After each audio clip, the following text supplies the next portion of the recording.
Drahý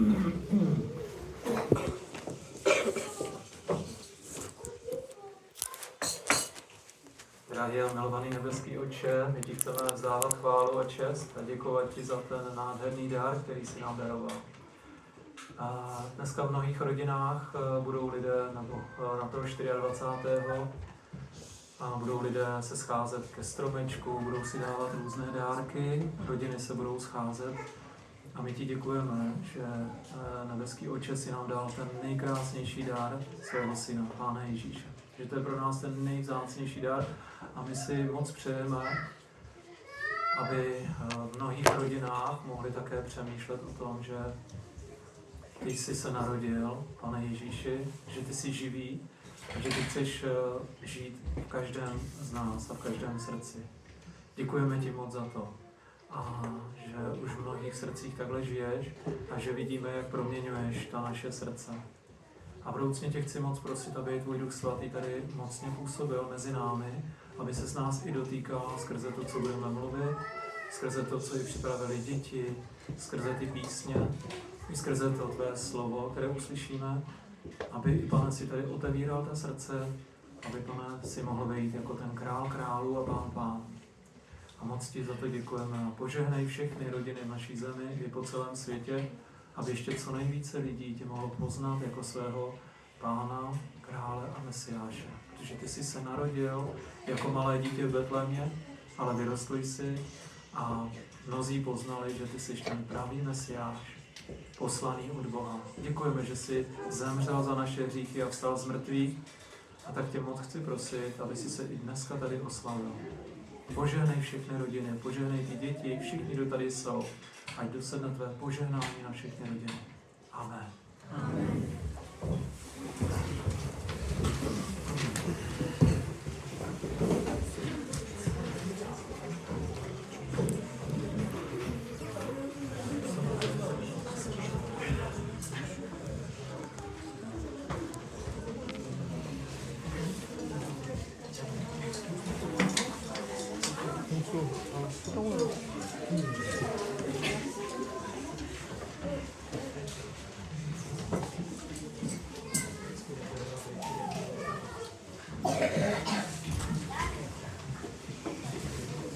Tak jak křesťané už několik 100 let vždycky na Vánoce hodně zpívají, tak se mi dneska našeho Pána chválit písně. Některé písničky asi budete znát, některé možná jsou pro vás nové, ale tady jsou Miloš Božina, oni nám budou pomáhat, aby jsme společně mohli zaspívat vánoční písničky, aby jsme o tom přemýšleli, co pro nás znamená Vánoce a co Pán Ježíš za nás udělal.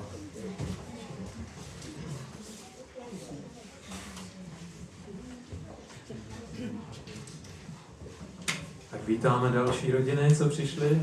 Máme tady rodinu z Moldavska, která nás přišla navštívit.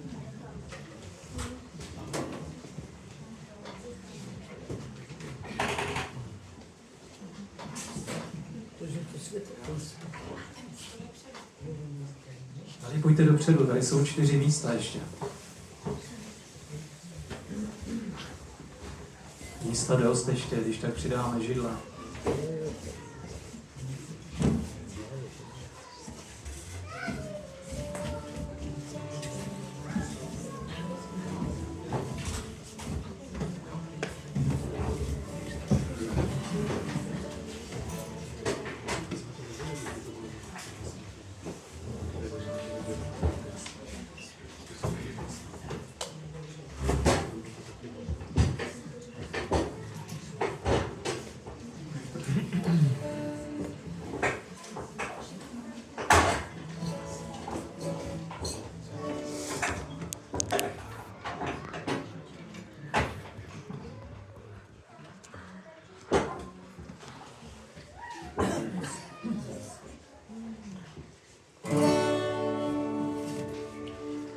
Slyšte jásot andělský, přichází Syn království.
On se opravdu narodil před 2000 lety. A na mnohých náměstích je postaven stromek, je tam i Betlém. A když tam přicházíte, tak vidíte tam Marii a Josefa.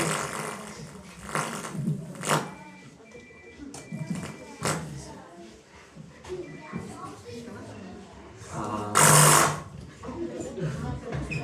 telefon nějaký, jasný. Musíme vypnout telefony, možná nám to tady ruší. A rodiče, když takhle přicházejí k těm na Betlému podívat se, tak si tam vypráví o tom, co se stalo. Ale málo kteří rodiče těm dětem řeknou, jak to opravdu je. Že v té kolébce to malé dítě, ten Ježíšek, že je Mesiáš a že to je spasitel lidí, který přišel na zem. Teď bychom vám rádi zaspívali píseň Tichá noc. Společně. Zpíváme společně.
Ta se zpívala hodně v těch anglosaských zemích i v Americe. My jsme ji tady moc v Čechách neznali, ale během posledních několika let jsme se ji i naučili zpívat v těch křesťanských kruzích, takže ji zpíváme jako Svatá noc. Jo? My jsme hodně zpívávali v rodinách Tichou noc, ale teďka i tuto krásnou píseň si můžeme zpívat společně.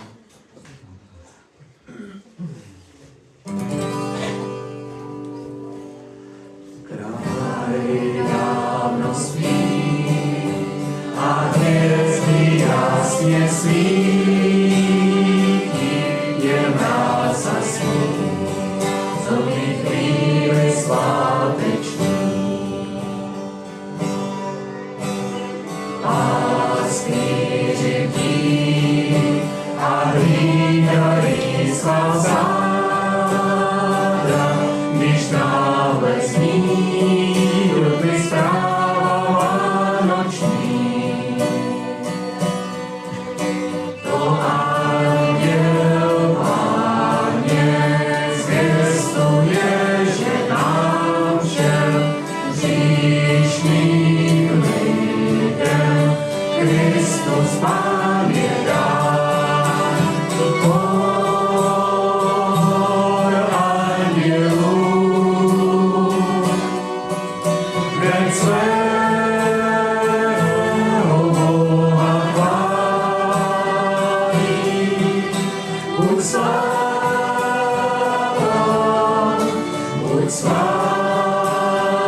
lásky Pán.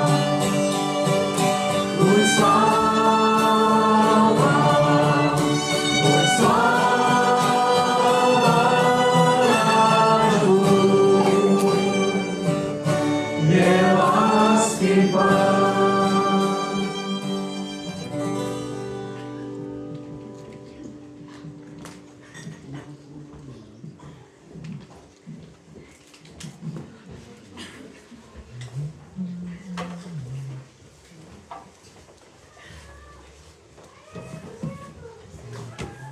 Nevím, proč to tak je, ale teď jsou Vánoce věnujeme hodně dětem. To samé i dneska. Děti tady něco připravili. A oni se už hodně těší, aby tady něco vám mohli říct. Jsem přidal takovou básničku našeho Pána Ježíše, ale předtím, než to začínáme, tu básničku, bych vás poprosil, abyste všechny děti přišli dopředu a my něco zaspíváme.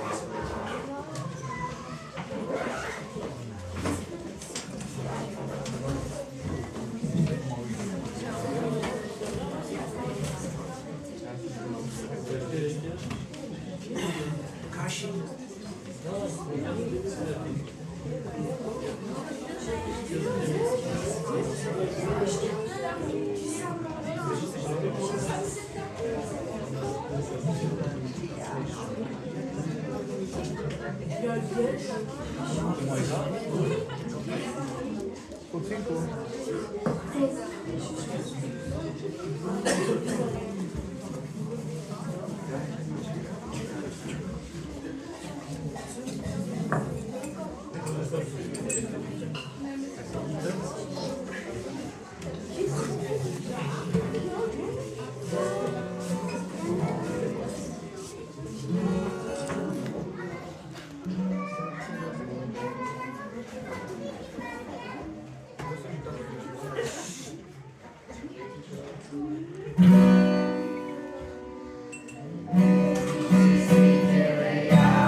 Když jsme ještě hříšní byli, Boží slovo nevěřili. Velký zázrak byl nám dán, učinil ho Bůh náš sám. Mladá dívka Pana byla, z Boží vůle dítě měla. A to dítě Boží syn přišel vykoupit nás ven. Dvorstvo dávno pláče zdychá, že vše pokazal hřícha. Byli bychom bez naděje nebýt svého spasitele. Ježíš se k nám lidem sklání, vytahuje bez váhání. Zbahá hříchu z moře pýchy, my voláme Kriste díky. Každý jméno Ježíš zná, on však další jméno má.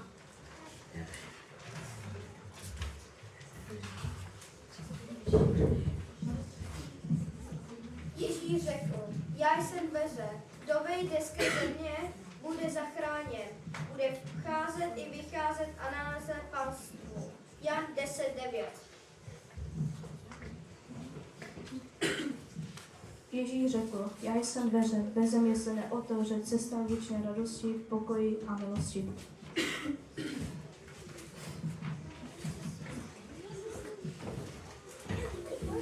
Ježíš řekl, já jsem ta vinná réva, vy jste ratolesti. Kdo zůstává ve mně a já ve mně, ten nese hojné ovoce, neboť beze mě nemůže činit nic. Jan 15:5.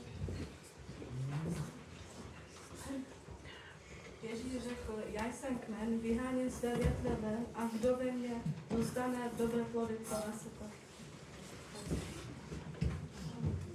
Já jsem světlo světla. Kdo ve mně následuje, nebude chodit ve tmě, ale bude mít světlo života. Jan 8:12.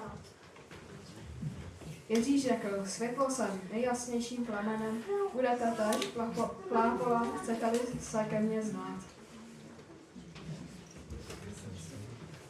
Ježíš řekl, já jsem ta cesta, pravda i život. Nikdo nepřichází k Otci než skrze mě. Jan 14:6. Ježíš řekl, já jsem cesta a kam vedu, nikdo nezná. Jenom já vím, kudy jít, pokud s Otcem chcete být.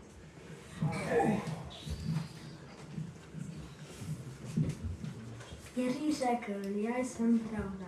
Není ve mně žádná zrada, žádný klam a zmatek, též není ve mně žádný léž.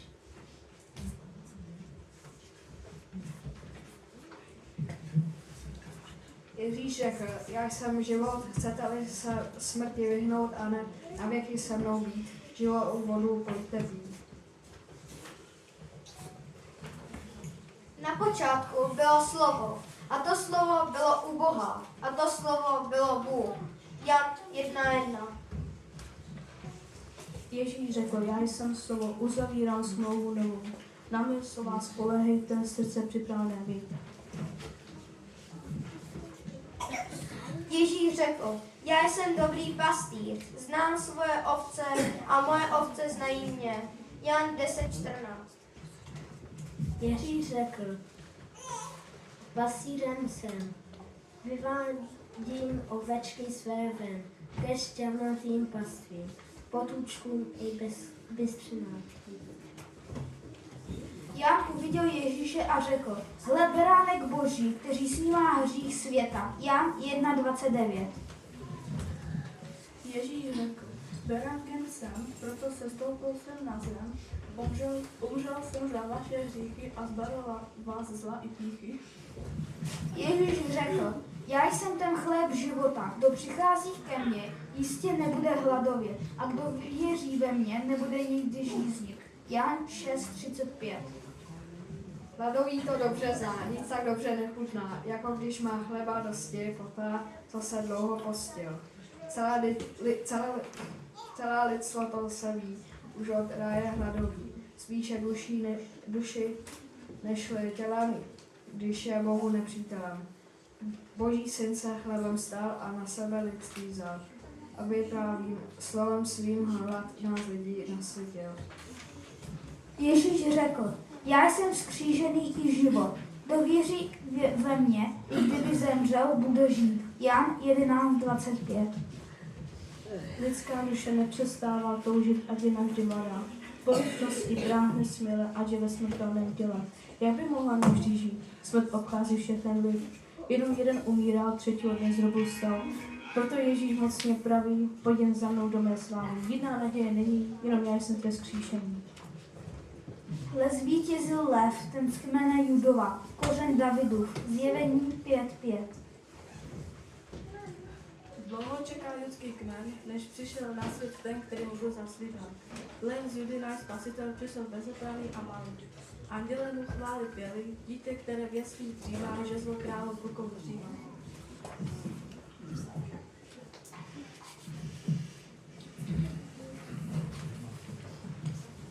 Žádný člověk nepomyslel, že by sám Bůh přišel na zem a že by se sklonil k nám, sám veliký nebes král. Přesto s láskou s námi žil, křížem nás ospravedlnil. Také voják dosvědčil, to byl v pravdě Boží syn. Pan Ježíš je králem králů, jemu vzdejme čest a chválu. U otce on přebýval, pak se svým slávy vzdal. Narodil se, chudý, slabý, prožil bolesti i zrady. Nám lidem se vydal vstříc, nic na sebe nemyslíc. Tak tě, Pane, uctíváme, na tvůj návrat vyčkáváme. Slíbil si to přece sám, přijdeš jako Pánu Pán.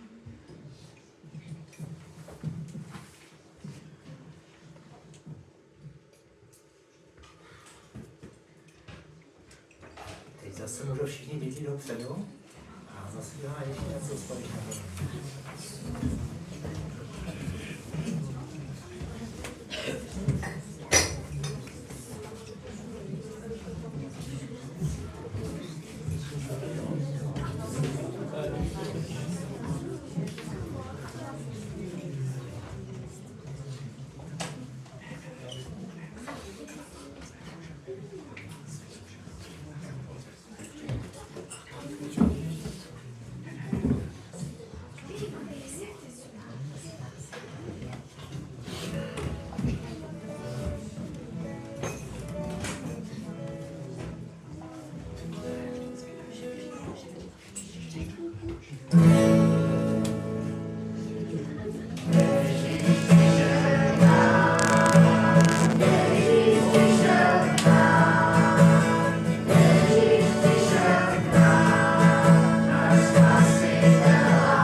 jsme tam slyšeli ty různé jména našeho Pána Ježíše, který on má, který ho popisují, jaký on je. O toho jméno chceme ještě teď společně něco zaspívat. Boženko, Joši, zpíváme. Vy, který chodí v temnotách.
Který chodí v temnotách, uvidí veliké světlo.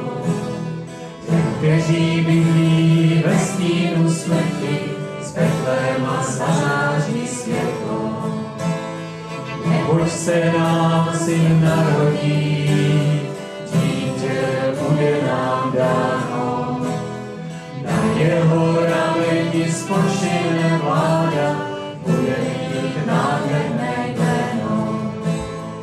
Divu plný rádce, božský bohatý, sám pokoje vládce, otec věčnosti.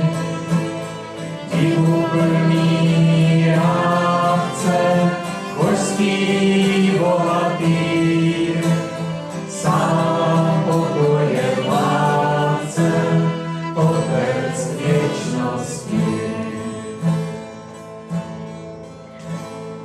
Duch Boží na něm spočine, v němu bude nám zjeven.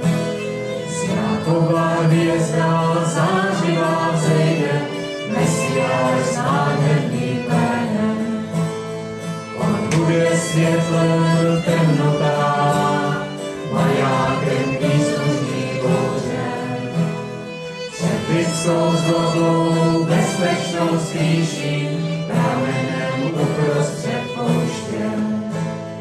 Divu plný rádce, božský bohatý, sám pokoje vládce, otec věčnosti. Divu plný rádce, božský bohatý, sám pokoje vládce, otec věčnosti.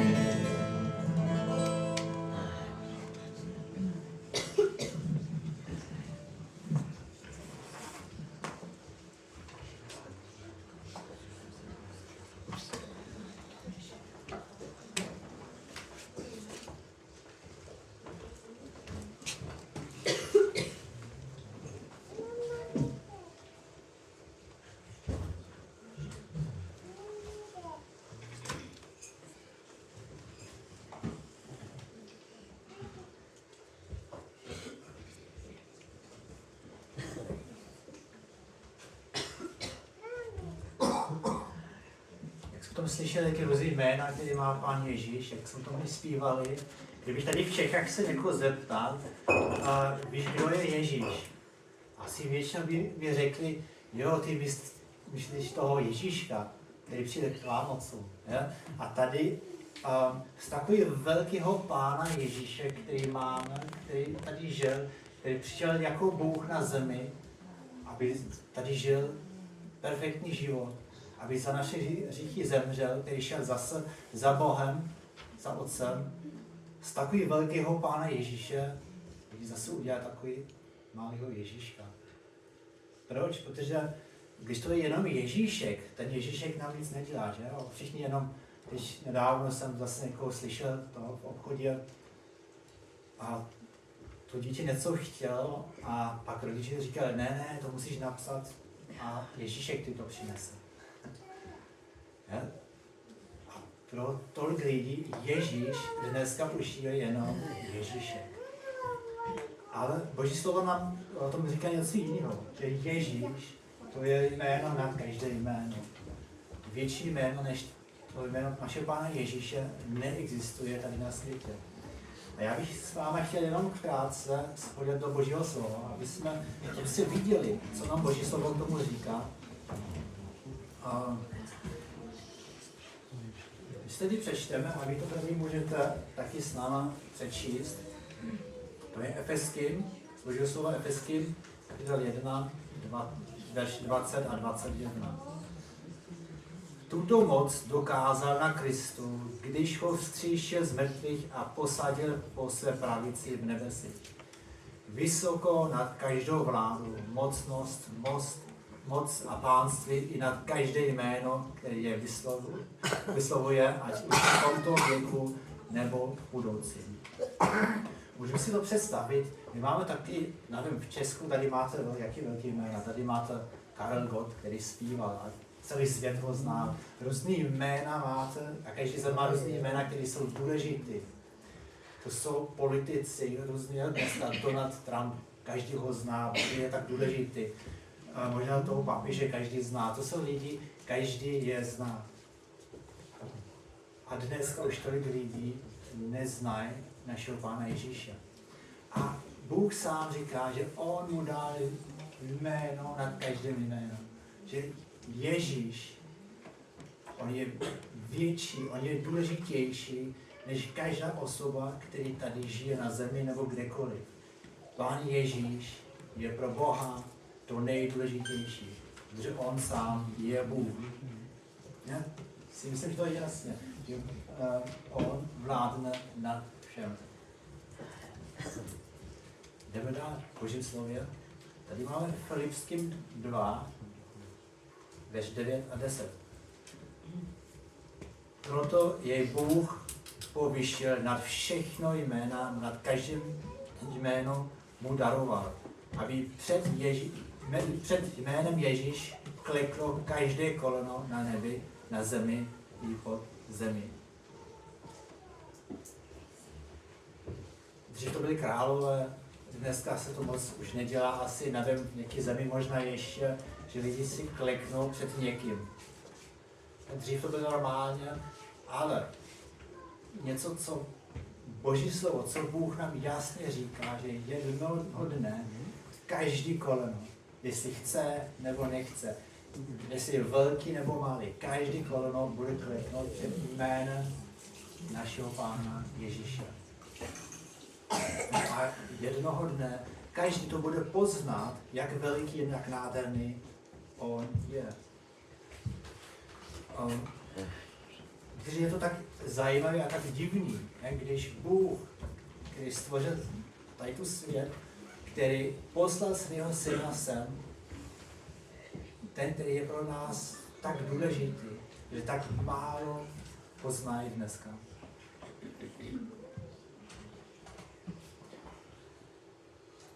My čteme dál, Lukáš 24:47.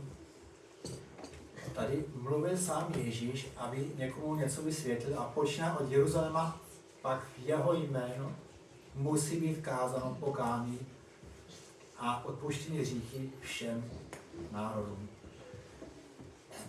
Tady je, proč pro nás Ježíš je tak důležitý. Protože jenom my všichni, jak jsme se narodili, jak jsme vyrůstali, jak jsme žili nebo jak žijeme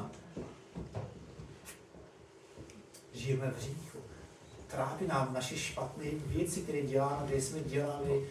Nikdo z nás asi tady nesedí a říká, já jsem docela dobrý. Možná to někomu říkám, ale když jsme v tíši, když sám o sobě přemýšlíme, tak vidíme, jak často chybujeme, jak často jsme dělali v životě špatné věci.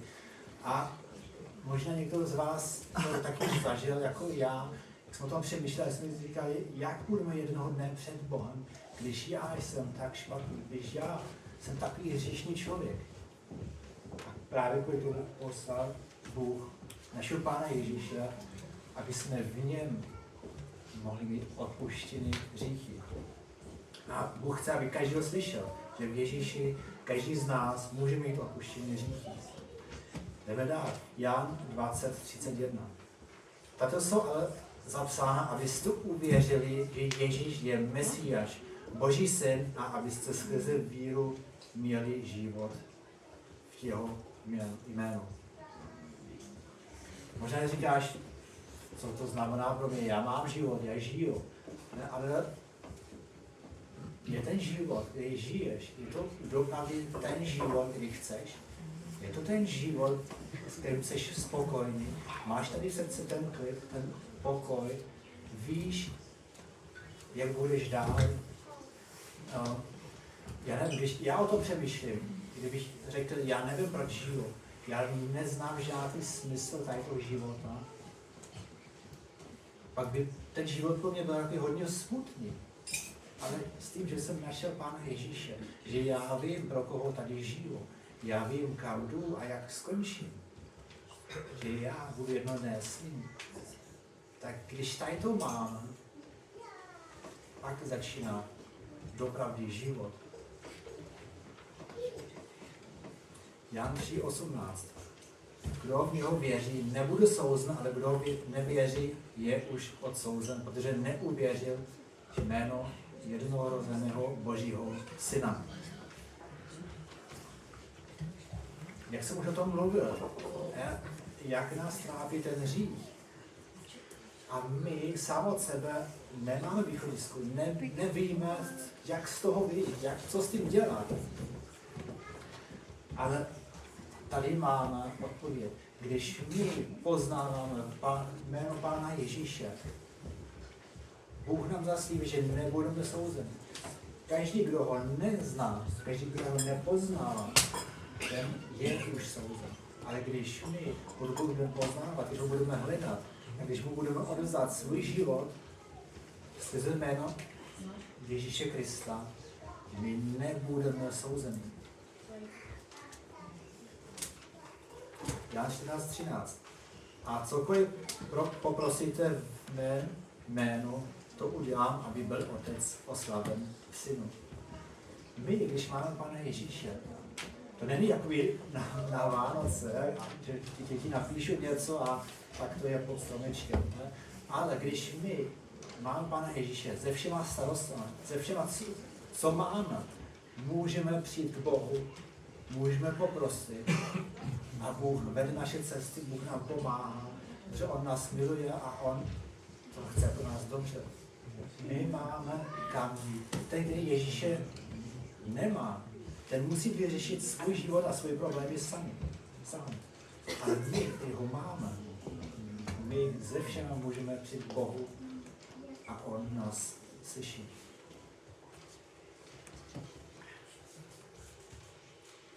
Ještě takový věc je docela důležitý. A když to budeme číst, možná si někdo v tom najde, že v tom žije, nebo že v tom žil.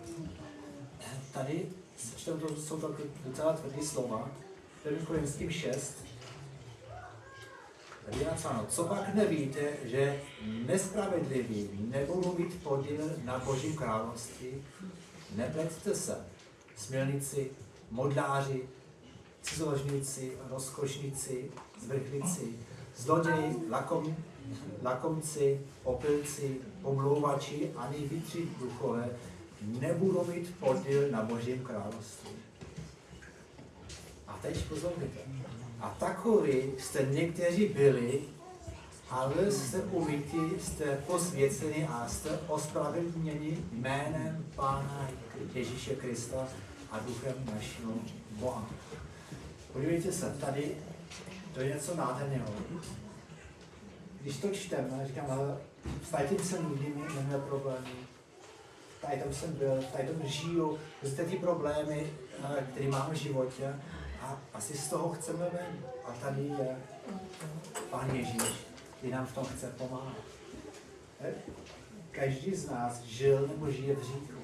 Ale tady je Pán Ježíš, který přišel, který nás chce ospravedlnit, který nás chce posvětit, který nás chce umýt, aby jsme byli čistí, aby jsme byli svatí před Bohem, aby Bůh nás mohl přijmout. Za to přišel Pán Ježíš. A když my ho přijmeme, tak to máme. Tak už si nemusíme trápit s těma věcma, protože my máme jednoho, který nám to odpustil a který nám v tom bude pomáhat, aby jsme v tom nemuseli žít. Za to přišel Pán Ježíš. A já si myslím, že Vánoce, to bereme jako hodně radostný, což je i dobrý, když Pána Ježíše mám, tak můžeme se radovat. Ale já si myslím, že Vánoce na konci je docela vážný věc. Co znamená Vánoce? Jak jsem říkal, tady často slavě říkají, přišel Ježíšek, přinese dárky a tak dále. Ale co znamená doopravdy Vánoce? To tady máme Evangelium podle Jana, 1. kapitola 10 až 12. Tady je o Pána Ježíši napsáno. Tady je napsáno, byl na světě, to je Pán Ježíš, a svět postavil skrze něj. Ale svět ho nepoznal. Přišel do svého vlastního, ale jeho vlastní ho nepřijali. To je Vánoce. Vánoce je, že Bůh posílá svého syna. A lidi říkají, my ho nechceme, my ho nepotřebujeme. My vyřešíme svůj život sám. A my tady toho Ježíše nechceme a nepotřebujeme. Ale tady je to ještě dál, tady je ten 12. verš. Ale těm, kteří ho přijali, dal právo být božími dětmi, všem těm, kdo věří jeho jméno. Tak Vánoce jsou výzvou k rozhodnutí. Když slavíme Vánoce, tak jde to o tom, aby jsme věděli, jako sami jsme. Jde to o tom, jestli víme, že patříme k tomu Ježíši. To je, často to říkáme, když lidi slaví Vánoce, ale s Ježíšem to nic nemá společného. Představte si, kdybych já slavil narozeniny. Já bych vás všichni pozval, kdybyste přišli ke mně, kdybyste mě ani vůbec nevšimli, pak byste mě rozbourali celý barák, jste tam oslavili, pak byste šli všichni domů. A já bych tam seděl, celý ten bodl bych tam měl. Co to byly za narozeniny? A ještě bychom si dávali dárky na zájem. Ještě bychom si dávali dárky na zájem. A já bych nic nedostal. To bylo hnusný narozeniny, že jo? Ale to udělají lidi s Ježíšem. My říkáme, že slavíme narozeniny Pána Ježíše. Ale o Ježíši nikdo nepřemýšlí. To je za první. Za druhý, že lidi dělají věci, které Pán Ježíš ani nechce. Oni pijou, oni dělají bordel, dělají různé věci, které Pán Ježíš vůbec nechce. On to nenávidí. Ale my slavíme jeho narozeniny s těmi věcmi, které on nenávidí. Ja? Tak není to tak daleko s tím narozením, co jsem vám říkal, kdybych vás pozval, aby byste mě tam všechno rozbourali. Tak slaví lidi narozeniny našeho Pána Ježíše. A je to vždycky, když slavíme Vánoce, pro nás otázka, co pro tebe znamená jméno Ježíš. Je Pán Ježíš pro tebe jenom Ježíšek, aby si mohl hrát, aby ti mohl přinést nějaké dárky. Ja? A nebo je to i pro tebe největší jméno, je to i pro tebe tvůj Pán, který za tebe zemře, který stál svůj život za tebe. Je to tvůj Pán, který chceš sloužit, který chceš oslavit celým svým životem. Je to Pán, nebo je to Ježíšek. Může on vládnout, nebo chceš ty vládnout nad ním, aby tě přinesl jenom nějaké dárky. Kdo je pro tebe Ježíš? Co pro tebe znamená jméno Ježíš? Já bych chtěl skončit s tím, co Ježíš sám říká, proč on přišel tady na zem. Tak to pozor. Nemyslíte si, že jsem přišel, abych na zem přinesl pokoj? Nepřišel jsem přinést pokoj, ale meč. Přišel jsem, abych rozdělil člověka proti jeho otci, dceru, proti matce a snahu, proti těch činí. Člověk bude mít nepřátele ve vlastní rodině. Kdo má rád otce nebo matku více než mě, není mě hoden. Kdo má rád syna nebo dceru více než mě, není mě hoden. Kdo nebere svůj kříž a následuje mě, není mě hoden. Kdo nalezne svou duši, ten ji ztratí. A kdo ztratí svou duši kvůli mě, ten ji nalezne. O tomto jde na Vánoce. Ne, aby jsme oslavili někoho Ježíška, ale aby jsme o tom přemýšleli, jestli my tady toho Ježíše máme v našem životě. Musíme pochopit, žít s Ježíšem, to není vždycky jednoduché. Tak jak jsme to četli. Protože tady ten svět se rozděluje. Tady v Česku možná to moc ještě nevnímáme. Jsou různé zemi. Ne? Například tady máme kamarády z Betléma. A v té muslimské zemi, tam je to mnohem horší. Když si vyznáváš k Ježíši, máš velké problémy. Ja? Vlastně rodina tě může pronásledovat. Tady díky Bohu to zatím ještě nemáme, ale i tady, skrze jméno Pána Ježíše, jsou rozdělení. Proč? Protože někteří říkají, pro mě je Pán Ježíš tak důležitý, já chci milovat, já chci s ním žít, ale na druhé straně jsou lidi, kteří pak říkají, nebo v té rodině jsou lidi, kteří říkají, já toho Ježíše nepotřebuji, já ho nechci. Jak Miloš tady nedávno vyprávěl, začíná s někým mluvit a on mu říká, vypadni, já mám svou víru. Ja? To nebyl v rodině, ale takové věci zažijeme v rodině, takové věci zažijeme všude tam, kde žijeme, když opravdu chceme žít s Pánem Ježíšem. Ale něco musíme pochopit. Když přijmeme Ježíše, něco ztratíme. Kdo přijme Ježíše, něco ztratí, ale všechno získá. Kdo ho nepřijme, všechno ztratí. My tady žijeme jenom krátce na zemi. Někdo 50, můj brácha zemřel teď nedávno 40 let. Bez Ježíše.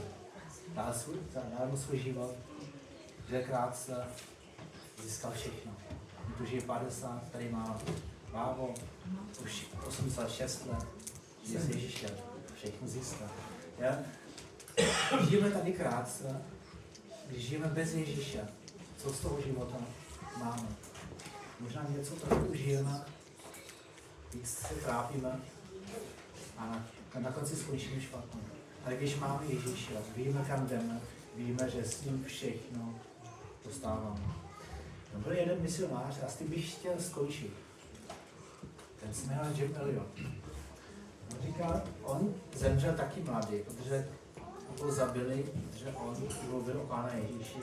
Ale on, když ještě žil, říkal, není hlupák, kdo dá, co si nemůže nechat, aby získal, co nemůže ztratit. On dal svůj život do Pána Ježíše. On ztratil svůj život tady na zemi, který stejně nemohl si nechat. Stejně jednoho dne zemřel. Ale on věděl, když já dám tady svůj život, já získám věčný život. No ten věčný život s Ježíšem si to vyplatí žít. Ale je to na nás. Je Vánoce. Ježíš přišel, jsme na tu stranu, že ho odmítáme a říkáme, my tě nepotřebujeme, my potřebujeme možná nějaký dar Ježíška, ale my tebe nepotřebujeme. Nebo jsme na tu stranu, že říkáme, my ho chceme. My chceme dát svůj život Pánu Ježíši, my chceme s ním žít, protože on přišel, aby mě zachránil. Když ty to chceš zažít, ten pokoj, odpuštění hříchy, tak dnes je ještě čas ho přijmout a s ním začínat žít. Když to chceš tak pokračovat, jak jsi žil, je to na tebe. Každý z nás musí sám se rozhodnout. A na Vánoce je čas, aby jsme to přemýšleli, proč Ježíš přišel a je čas, aby jsme se rozhodli, jestli chceme s ním nebo bez něho žít. Amen.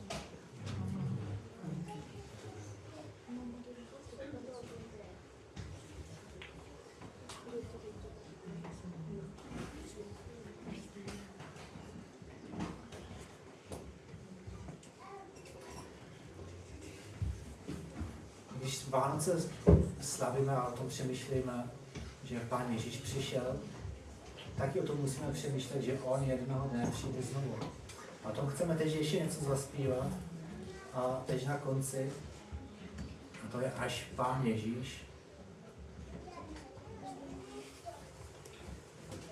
A můžeme o tom přemýšlet, jestli jednoho dne, když on přijde, jestli budeme s ním, nebo zůstáváme tady bez něho.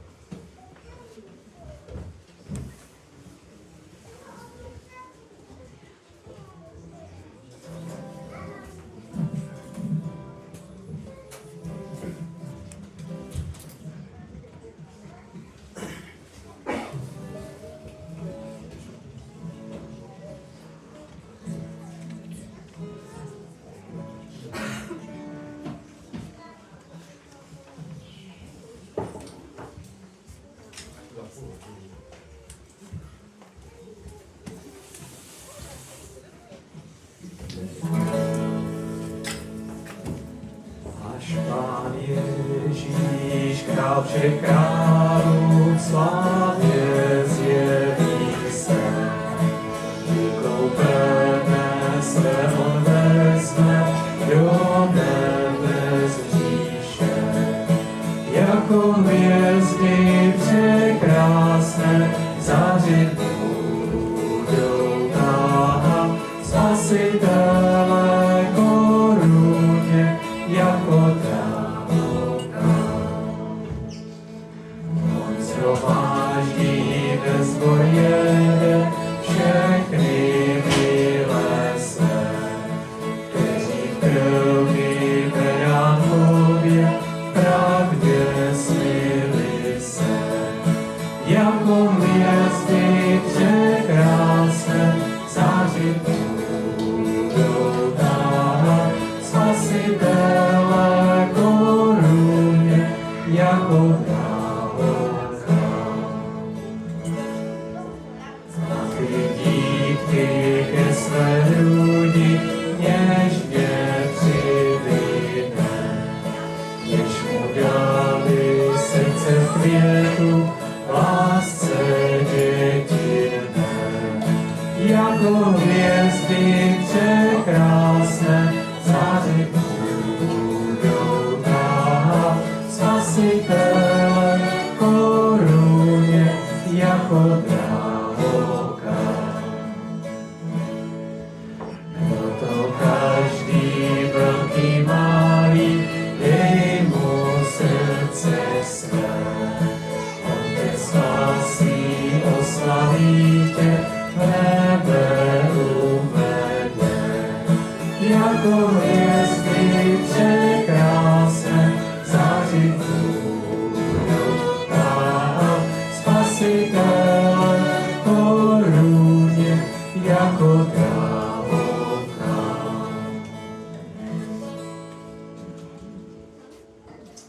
Tady jsme zpívali o tom, každý velký malý, mladý starý, dej mu srdce své. A o tom je i to, co Bůh k nám volá po celý náš život. Když jsme se narodili až do našeho stáří, Bůh volá, pojď a dej mi srdce své. Já jsem vydal svůj život za tebe. A to je dar. On dal sám sebe za nás. To je ten dar, jak už jsme o tom ze začátku mluvili. A to je to něco tak krásného. A protože my mluvíme o našem živém Bohu a učíme se tady o tom, tak já vám chci teďka říct jenom krátké svědectví. Včera jsem mluvil s jedním bratrem a on taky na Slovensku pracuje na rádiu. A já jsem se ho zeptal, jak on uvěřil. Poslouchejte, jak to bylo. Ještě chviličku, děti, zkuste vydržet. Protože vám chci vyprávět o živém Bohu, jak on pracuje v našich životech. To není, my nepřicházíme k něčemu neživému, ale k živému Bohu, který mění a proměňuje naše srdce. A on čeká na tvé zavolání. A on chodil na vysokou školu. Dneska je to inženýr a pracuje v IT technologických systémech. Takže je to taková špička. Opravdu má chytrý mozek, který mu Bůh daroval. Ale já vám chci říct, jak on, když byl na vysoké škole, co se mu přihodilo. Zalíbila se mu jedno děvče na vysoké škole. A chtěl se s ní seznámit. A zaklepal na ty dveře, ale otevřela mu kamarádka její. Ta tam nebyla to, kterou hledal. A ona mu říká, co hledá? On říká, že tu kamarádku a ona tady není, ale já bych ti chtěla o něčem vyprávět. Takhle ve dveřích ho oslovila a říká mu, já bych ti chtěla vyprávět o živém Ježíši, jak jsem ho poznala. A on, protože nikdy tím nebyl osloven, tak byl tak jeho ten materialismus, jo, a tady, že všechno je náhoda, anebo velký třesk, anebo evoluce opice, tohle mu tam všechno jelo v té hlavě a najednou vidí mladé děvče a sedl si k ní 4,5 hodiny mu a ta dívka vyprávěla o živém Pánu Ježíši. On celou tu dobu, on měl před sebou těžkou zkoušku, jednu z nejtěžších, jako možná teďka Jošu v prváku má těžkou matiku, přes kterou neprojde třeba 200 lidí. A on na takovou zkoušku šel a on úplně zapomněl se na to učit. Pořád musel přemýšlet o tom, co ta dívka mu říkala. Měl na to 14 dnů a během těch 14 dnů pořád musel myslet na to jméno Ježíš. A teď najednou si uvědomil, že zítra jde na zkoušku. A teď otevřel ty skripta a tam bylo 1000 strán, který se měl naučit. On věděl, že to nedá. A že z té zkoušky prolítne, protože měli jednoho z nejpřísnějších učitelů. A on mi říká, včera v telefonu, my jsme si udělali videohovor, a on mi říká, Miloši, já poprvé v životě jsem se začal modlit upřímně k tomu Bohu, o který mi ta holka vyprávěla. A já jsem říkal, Bože, jestli jsi opravdu ten živý Bůh, o kterém mi vyprávěla ta dívka, tak ty vidíš, že já tady mám zítra zkoušku. Já se to nemůžu naučit, těch 1000 prostě stránek. Jestli jsi živý, učiň to, abych zítra tu zkoušku udělal. A normálně on šel na tu zkoušku a dostávali 2 otázky. Vybral si jednu, kterou uměl, ale druhou neuměl ani slovo. A normálně on, když se pomodlil, když šel k té zkoušce, tak měl úplně prázdno. A ten učitel měl propisku a on, když jste řekli něco špatně, tak on si udělal tečku. Když si řekl něco druhého špatně, udělal tečku. A podle těch teček tě oznámkoval. A on normálně začal mluvit o tom tématu 1,5 hodiny z těch 1000 stran k té otázce. A nevěděl o tom vůbec nic.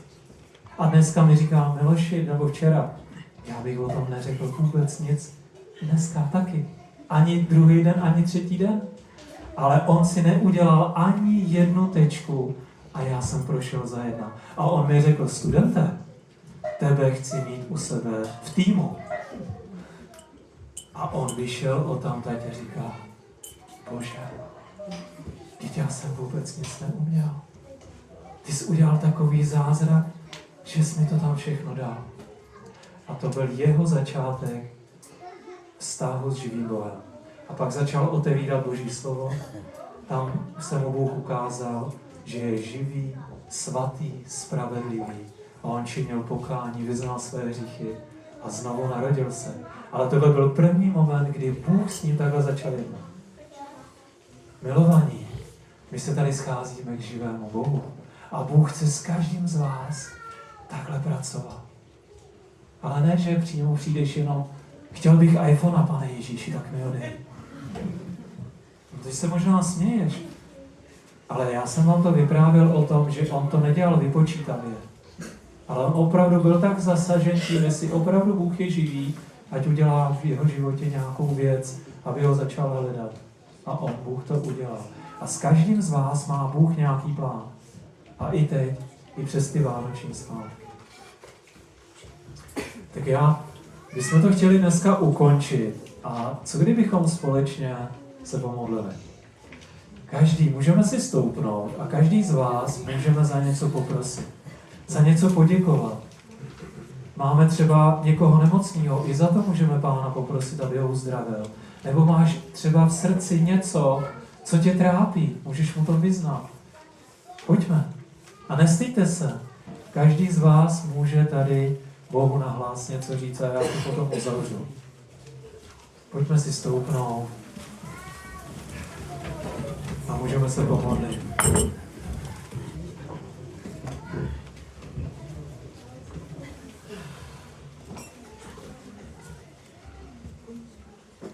Pane Bože, Otče náš nebeský, já ti chci moc poděkovat za to, že jsme se tady mohli dnes sejít a oslavit tvé narození. Děkuji ti za to, že jsi za nás obětoval, že jsi nás měl své díky a dej nám sílu, abychom mohli zvestovat všem lidem, tak aby tě mohli přijmout jako svého osobního spasitele, byli vyrváni z moci Božího nepřítele a mohli s tebou oslavit, setkat se a oslavit království. Amen.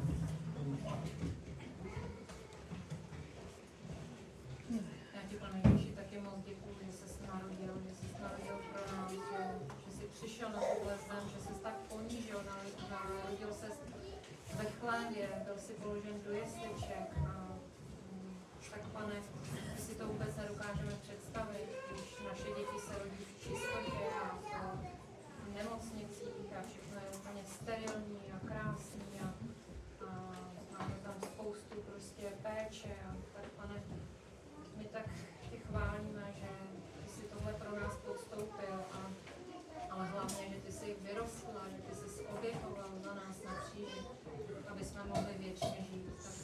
Tak děkuji ti, že jsi mi odpustil moje hříchy, že jsi přišel proto, aby si mě odpustil, proto, aby si odpustil tady každému. Tak prosím tě, aby jsme to všichni mohli přijmout, pochopit, aby jsme všichni šli za tebou věrně. Děkujeme ti, že jsi živý. Amen. Amen. Amen.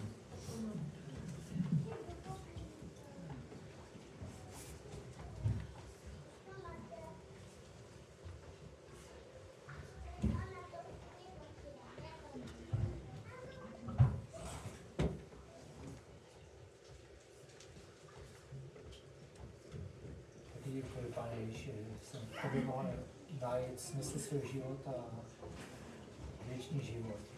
Amen. Amen. Amen.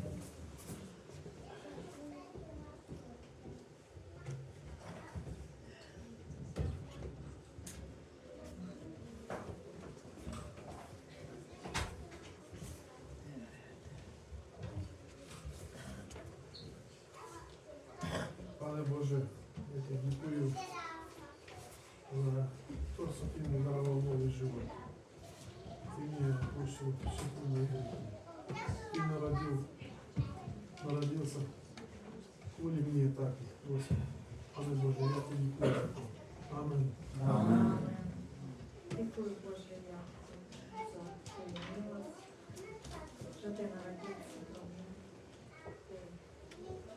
Ty udělal to, co člověk nemůže udělat. Ty daroval nám život věčný v tobě. Děkuji, že ty vše za tu radost, kterou ty daroval duši, za rodinu, že my můžeme všechny slavit tvoje narozeniny. Slavit tvoje chválit nás Bůh. Amen. Amen.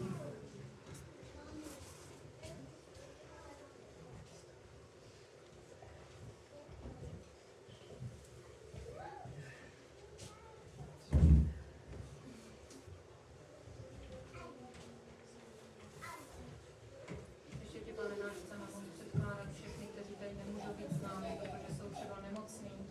Prostě prosíme za Lenčaričovi, aby se uzdravil, aby si, Pane, uzdravil Danielu, prosíme tě, aby si uzdravil i Klárku, prosíme tě, aby se dotkl všech, kteří tobě volají, prosíme za toho